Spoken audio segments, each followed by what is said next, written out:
കൂട്ടുകാരെ, ഞാൻ Nikitha Chekkarat. Manjeri government boys higher secondary സ്കൂളിലെ 7ാം ക്ലാസ് വിദ്യാർത്ഥിനിയാണ്. നമ്മുടെ വീടുകളിലെല്ലാം പച്ചക്കറി കൃഷികളുണ്ട്.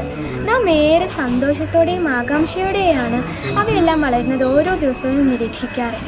എന്നാൽ വളർന്ന് കുറച്ച് കഴിയുമ്പോൾ തന്നെ നമ്മുടെ പച്ചക്കറികളിലെല്ലാം ചെറു കീടങ്ങളും പുഴുക്കളും വന്ന് നിറയുന്നത് കാണാം.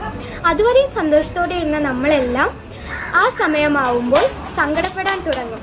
എന്നാൽ ഇനി ആർക്കും അങ്ങനെ സങ്കടപ്പെടേണ്ടി വരില്ല. കാരണം ഇതിനുള്ളൊരു പരിഹാര മാർഗവുമായിട്ടാണ് ഞാൻ ഇന്ന് നിങ്ങൾക്ക് മുന്നിൽ എത്തിയിരിക്കുന്നത്. 7ാം ക്ലാസ്സിലെ ശാസ്ത്ര പുസ്തകത്തിൽ മണ്ണിൽ പൊന്നു വിളയിക്കാം അഥവാ റീപ്പിംഗ് ഗോൾഡ് ഫ്രം സോയിൽ എന്ന പാഠഭാഗത്തിൽ ടുബാക്കോ ഡിക്കോഷൻ അഥവാ പുകയില കഷായം പ്രയോഗിക്കാമെന്ന് പറയുന്നുണ്ട്. എന്നാൽ എങ്ങനെയാണ് ഇത് തയ്യാറാക്കുക എന്ന് നമുക്കൊന്ന് നോക്കാം. ഏറ്റവും ചിലവ് കുറഞ്ഞ രീതിയും നമുക്ക് എളുപ്പത്തിൽ തന്നെ വീട്ടിൽ തയ്യാറാക്കാവുന്നതുമാണിത്. ഇതിനാവശ്യമായ സാധനങ്ങൾ 50 ഗ്രാം പുകയിലയും 12 ഗ്രാം ബാർ സോപ്പുമാണ്. നമ്മൾ എടുത്തു വച്ചിരിക്കുന്ന ഈ 50 ഗ്രാം പുകയിലയും 12 ഗ്രാം ബാർ സോപ്പും നമുക്കിനി ചെറു കഷ്ണങ്ങളാക്കി മാറ്റാം.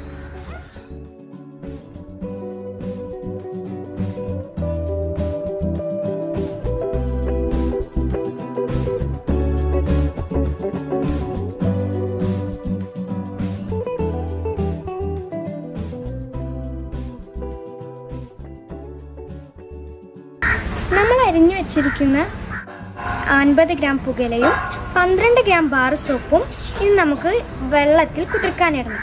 50 ഗ്രാം പുകയില 1/2 ലിറ്റർ വെള്ളത്തിലും 12 ഗ്രാം ബാർ സോപ്പ് 50 മില്ലി വെള്ളത്തിലുമാണ് നമുക്ക് 24 മണിക്കൂർ കുതിർക്കാനിടണം.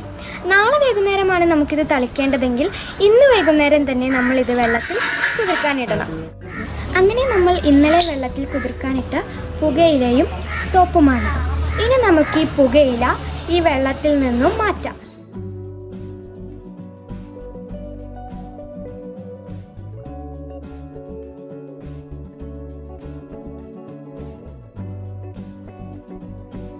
അങ്ങനെ ഈ പുകയില കൊത്തു മാറ്റി കിട്ടിയ ഈ സത്താണ് നമുക്ക് പുകയില കഷായം ഉണ്ടാക്കാൻ ആവശ്യമായത്.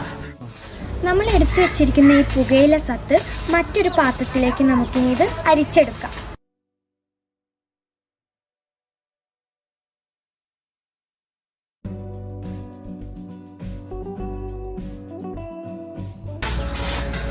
അതിനുശേഷം 50 മില്ലി വെള്ളത്തിൽ നമ്മൾ കുതിർക്കാനിട്ട ഈ സോപ്പ് ഒരു സ്പൂൺ ഉപയോഗിച്ച് ഇളക്കാം.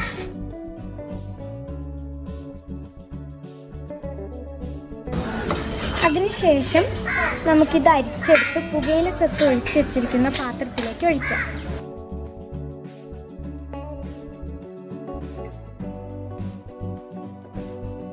ഇനി ഇത് രണ്ടും കൂടി നമുക്ക് നന്നായിട്ടൊന്ന് മിക്സ് ചെയ്യാം.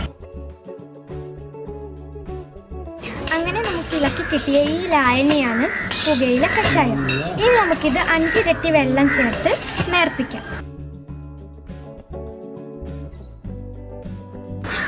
ഇനി നമുക്കിതൊന്ന് ഇളക്കി കൊടുക്കാം. ഇനി നമുക്ക് എന്തെങ്കിലും കാരണവശാൽ ഇത് സൂക്ഷിച്ച് വെക്കണമെന്നുണ്ടെങ്കിൽ നേർപ്പിക്കുന്നതിന് മുൻപ് നിറമുള്ള കുപ്പികളിൽ അടച്ചു വെച്ച് സൂക്ഷിക്കാം. സൂര്യപ്രകാശം തട്ടിയാൽ പുകയില കഷായത്തിൻ്റെ ഗുണങ്ങൾ നഷ്ടപ്പെടും. അതുകൊണ്ടാണ് നിറമുള്ള കുപ്പികളിൽ അടച്ചു വെച്ച് സൂക്ഷിക്കണമെന്ന് പറയുന്നത്. ഇനി നമുക്കിത് ഇതുപോലുള്ള സ്പ്രേ കുപ്പികളിൽ നിറച്ചതിന് ശേഷം എങ്ങനെയാണ് പച്ചക്കറികളിൽ തളിക്കുക എന്ന് നോക്കാം. ഇതാ നിങ്ങൾക്കിവിടെ കാണുന്നുണ്ടാകും നമ്മളെല്ലാം താലോലിച്ച് വളർത്തുന്ന നമ്മുടെ പച്ചക്കറികളെ കേടാക്കുന്ന നമ്മളെല്ലാം ശത്രുക്കളായ കീടങ്ങളെ. അങ്ങനെയുള്ള ഇവർക്ക് നേരെ പ്രയോഗിക്കാവുന്നൊരു തന്ത്രമാണ് ഈ പുകയില കഷായം. എന്നാൽ നമുക്കിത് ഇവയ്ക്ക് നേരെ തളിച്ചു കൊടുക്കാം.